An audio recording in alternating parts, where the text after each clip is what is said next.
Paz do Senhor para os nobres irmãos e amigos que nos ouvem nesse instante. Eu quero compartilhar uma palavra de Deus convosco nessa noite.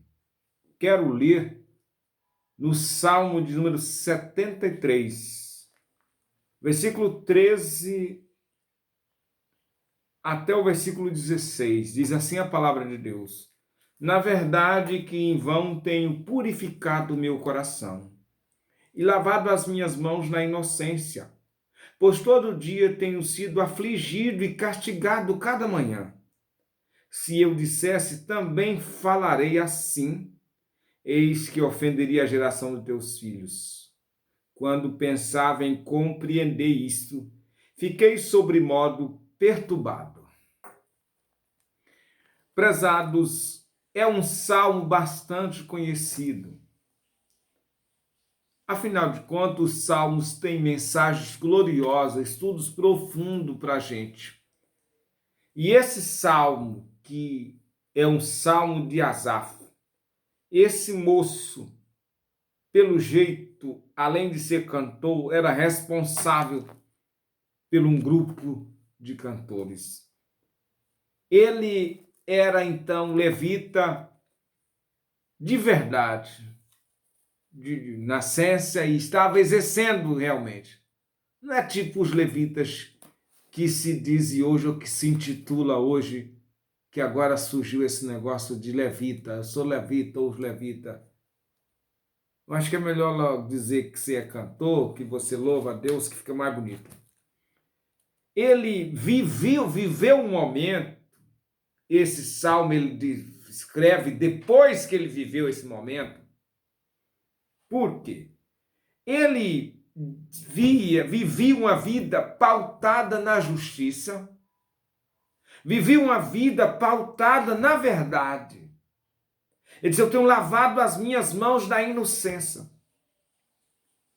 Vivendo a vida reta diante de Deus, cumpra aquilo que Paulo escreveu, dizendo, todo aquele que quer servir a Deus piamente sofre perseguição, tribulação. Parece que sofre mais do que aquelas pessoas que estão servindo de qualquer maneira ou que nem servem. Ele disse, olha, eu era castigado, pois todo dia tinha sido afligido e castigado cada manhã. Eu não sei se você já parou para pensar e analisar a sua própria vida e de alguma hora você olhar para um lado e para outro e dizer, mas que mal que eu fiz? O que está acontecendo e por que está acontecendo tudo isso comigo? Tenho me esforçado para servir ao Senhor, me esforçado para ser fiel, para ser temente a Deus. E parece que a minha vida está pior do que a dos outros, as aflições, as angústias, os problemas. Ele viveu um momento assim. E depois que ele viveu isso, ele escreveu, e ele descreve, começa o salmo dizendo, bom é Deus. Verdadeiramente bom é Deus para com Israel, para com os limpos de coração. Ele começa dizendo isso. Ele chegou a essa conclusão depois dele passar por um momento de aflição, pelo momento de, digamos assim, de perturbação, quando disse ele mesmo, ficou perturbado. Por quê? Vivendo uma vida reta, uma vida digna, e vivendo uma vida com problemas, com dificuldade, parece castigo, dizia ele em algumas ocasiões. Ele, então, nesse momento, ele começou a olhar para as pessoas que estavam à sua volta, principalmente para os ímpios. Começou a olhar para a vida dos ímpios, as pessoas que não tinham compromisso com Deus. E ele começou a perceber a prosperidade. Ele chega a dizer que ele teve inveja. Ele chega a dizer que ele teve inveja dos ímpios. Você tinha inveja dos soberbos, versículo 3. E ele descreve a vida que ele vê as pessoas levando, totalmente diferente da dele. Aparentemente parecia ser uma vida de delícias e de mil maravilhas, sem aperto, sem tanto sofrimento, sem tanto... Sabe? E ele então chega a essa conclusão difícil e achando que a vida dele estava pior do que a dessas pessoas. Assim, sincero, reto, temente, mas estava sofrendo mais aparentemente. Eu não sei a sua situação, como você se encontra, mas eu creio que esses pensamentos podem passar por a cabeça do mais justo e fiel crente por aí afora, a começar a analisar a sua vida e olhar para as questões fora, para as outras pessoas. Você possa ter pensado algo desse tipo. Será que vale a pena eu me esforçar para viver uma vida sincera e reta? Quanto quem vive uma vida torta parece estar melhor do que eu. Digamos, nesse mundo onde o que se vale, o que se tem, as pessoas podem dizer, eles estão prosperando e eu não. Olha, eles estão melhor de situação. Quanto a minha vida é aperto, é dificuldade, problema na minha casa, na minha família. Sabe, poderia pensar assim, mas eu quero dizer para você nessa noite, o importante, no meu entender, é o final de tudo isso. Chama-nos atenção, porque ele só descobriu quando a situação, ele disse, quanto a mim, os meus pés quase se desviaram. Quase se desviaram, fiquei perturbado. Eu só tive uma paz e um alicerce perfeito quando eu parei para entrar no templo de Deus, para perguntar para Deus, para ver o que seria realmente do final dessas coisas. Aí eu enxerguei, aí eu vi o fim dessas pessoas. Aí eu vi o fim deles. Eu pude ver o final da vida deles. Embora no princípio estão desfrutando de rosa, mas os espinhos estão esperando pela frente. Embora no princípio pareça não ter aperto, mas se não se converter, vão viver eternamente em aperto profundo. Meu irmão, minha irmã em Cristo Jesus, essa é uma mensagem para você, é uma mensagem para nós. Então ele disse aí, eu compreendi o fim deles. E ele segue no versículo 23, todavia estava de contínuo, tu me seguras pela mão. O sofrimento, as dificuldades, talvez, mas a mão do Senhor está segurando a gente. Segurando para não se desviar, nem para a esquerda e nem para a direita. Segurando para não sair dos trilhos que nos conduz às mansões celestiais. Aí ele diz, guia-me com o teu conselho. Sabe, ele agradece a Deus por tudo isso que se passou, que ele pensou. E no final ele termina dizendo, mas para mim bom é aproximar-me de Deus.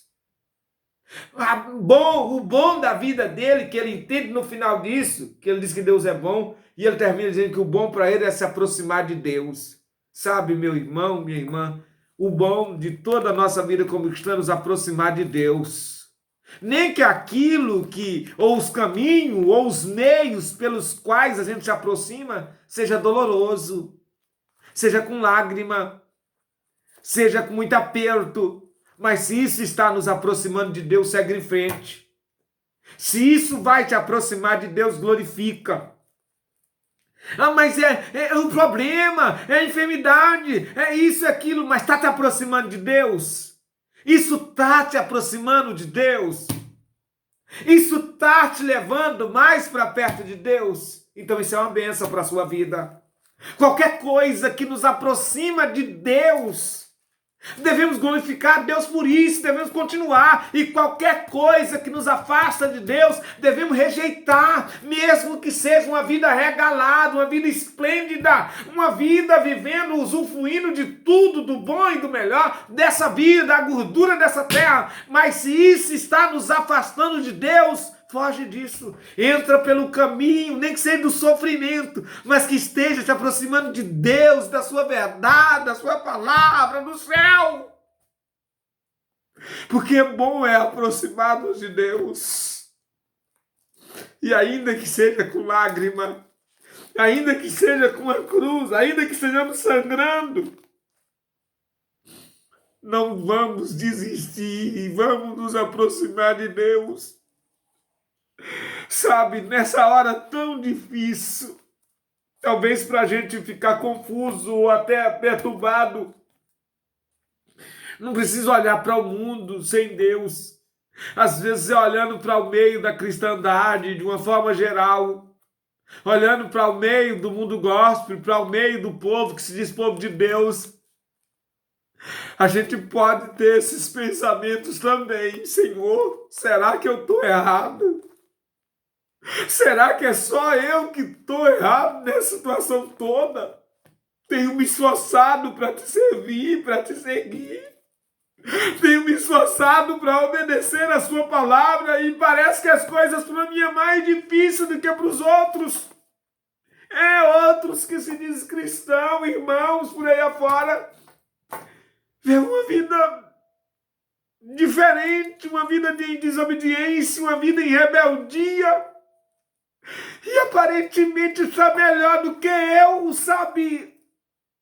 Isso às vezes pode nos preocupar e até nos trazer perturbação. Mas saiba de uma coisa, o final é o que vai fazer a diferença. E no final eu quero ouvir de Deus para a minha vida. Sobre o pouco foste fiel, sobre o muito te colocarei. No final eu quero ouvir de Deus, em bendito do meu Pai. Eu não quero ouvir aquela palavra que diz: apartai-vos de mim, vós que pratiqueis a iniquidade. Saiba de uma coisa, meu irmão, minha irmã em Cristo Jesus, permaneça fiel. Na hora das dúvidas, na hora do vento, entra no santuário, busca a direção de Deus. Porque se Deus nos escolheu para trilhar o caminho do sofrimento com a glória de Deus na nossa vida, no final receberemos a coroa, a recompensa da parte do Senhor. Eu não sei como estão vivendo o povo à sua volta, mas não olha para eles não. Isso pode ser embaraço para a sua vida. Corra a carreira que está proposta olhando para Jesus, que é o autor e consumador da sua fé. É bem verdade, às vezes os cristãos à nossa volta estão vivendo de forma relaxada, às vezes são aplaudidos, às vezes são, digamos assim, elogiados, e aqueles que estão se esforçando para viver uma vida de santificação, criticado, perseguido, zombado e às vezes até humilhado. Mas graças a Deus que nos dá vitória por nosso Senhor e Salvador Jesus Cristo, que nós vamos receber elogios de Deus, a coroa vem de Deus, os aplausos vêm do céu, a recompensa vem de Deus. Segue fiel, fiel, fiel. Nem sempre a maioria tem razão, nem sempre a maioria tem razão. Vou te dar alguns exemplos aqui que a maioria estava errado. Os 10 espias eram a maioria e eles estavam errados. Quem estava certo era Caleb e Josué. É exatamente isso. Os 850 profetas de Baal e de Acera estavam errados. Quem estava certo era Elias. Exatamente isso.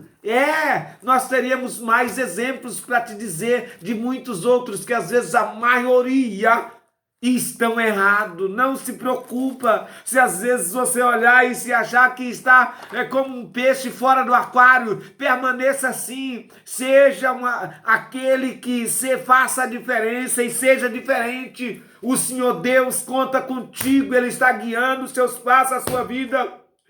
Aí você vai dizer, como disse Gideão: se Deus é comigo, por que tanto sofrimento? Por que tanta coisa sobre a nossa nação, sobre a nossa família, sobre a nossa casa?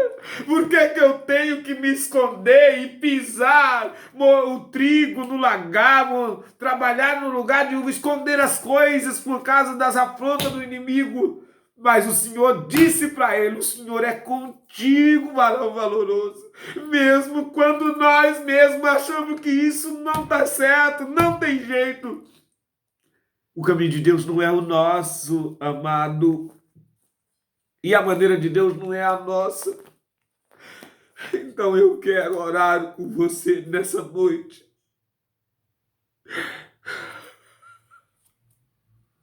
A perturbação, as dificuldades e às vezes até mesmo dentro do nosso povo, dentro do nosso adulto, nós encontramos isso.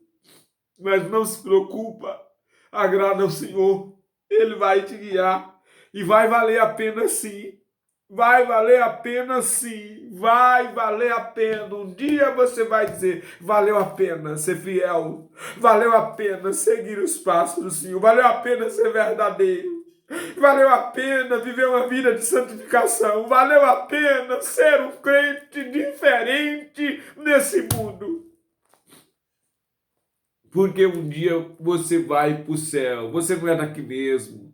Senhor, nosso Deus e Pai, pedimos que o Senhor nos ajuda, nos orienta a cada dia. Eu sei, Senhor, estamos em épocas difíceis e muitas confusão e perturbação tem assolado para lá e para cá, mas ajuda os teus filhos que querem ser fiel, que querem ser santo, que querem viver uma vida digna, faça eles entenderem, os seus olhos ser abertos, como foi os olhos daquele homem naquele dia. E conceda vitória nesse mundo mal. Nós te pedimos em nome de Jesus. Amém.